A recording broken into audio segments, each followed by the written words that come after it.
Hi everyone, welcome back to my YouTube channel, and today we are going to discuss about headache. Headache are very common and they occur due to irritation to intra or extracranial structures. It can be divided into primary headache and secondary headache. Primary headache are benign in nature, they are idiopathic, recurrent, and there is no any organic cause. It includes migraine headache, tension headache, cluster headache, and trigeminal neuralgia.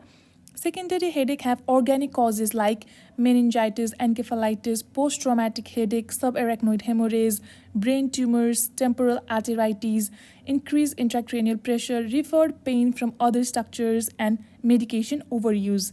Basically, in this video, we will discuss more about primary headache syndromes. First one is tension type of headache.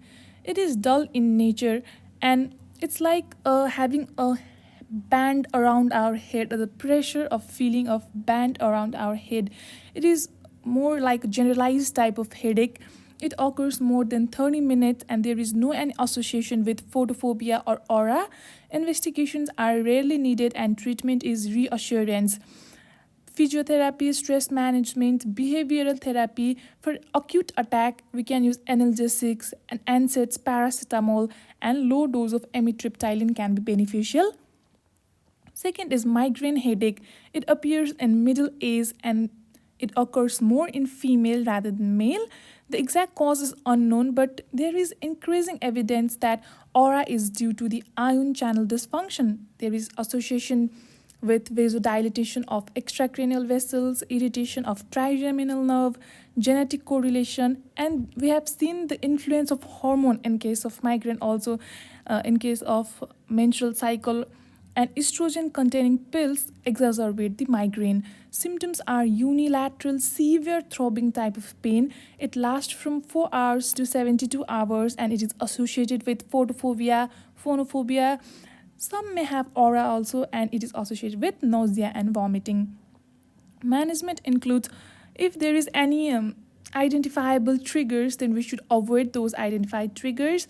In case of acute attack, we can use NSAIDs, triptans, and antiemetic. For prophylaxis, we should change the lifestyle such as proper sleep, diet, and exercise. Medications for prophylaxis includes beta blocker, amitriptyline, valproate, or botulinum toxin.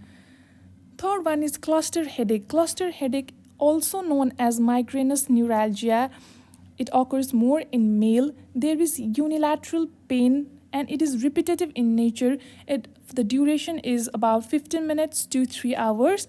There is excruciating unilateral periorbital pain which is associated with autonomic symptoms like lacrimation, rhinorrhea, and conjunctival injections. Treatment includes for acute cases subcutaneous injections of sumatriptan or inhalation of 100% oxygen, and for prophylaxis we can use verapamil. Fourth one is trigeminal neuralgia. There will be unilateral shooting or shock like pain in the distribution of trigeminal nerve. It is triggered by chewing, talking, or touching certain parts of our face. It lasts for seconds to minutes but increases in intensity and frequency over time. Treatment is carbamazepine. There are some headaches which can be occur due to overuse of medications. And the last one is headache associated with specific activities. It occurs more in male. There will be sudden severe pain with exertion, including sexual activity. There will be no vomiting or neck stiffness. It lasts for 10 to 15 minutes. And as there will be sudden severe pain, so we should always rule out subarachnoid hemorrhage by doing CT scan. Treatment is usually reassurance. If it occur more, then prevention may be necessary with propranolol or indomethacin. In case of headache, it needs a proper history and clinical examination. Assessment of conscious level is very necessary by Glasgow Coma Scale. If there is decreased in consciousness, CT scan is always a must. And we should look for associated symptoms also. Red flag symptoms.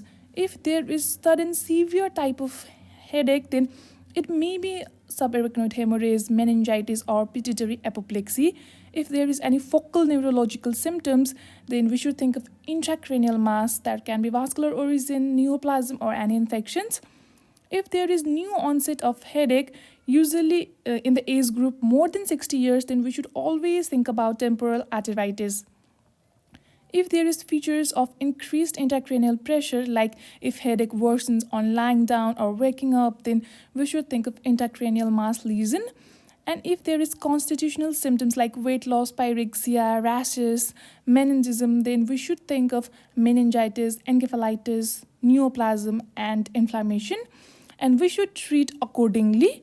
So this is all for today. I hope you guys enjoyed, and we will meet up in our next video. Thank you.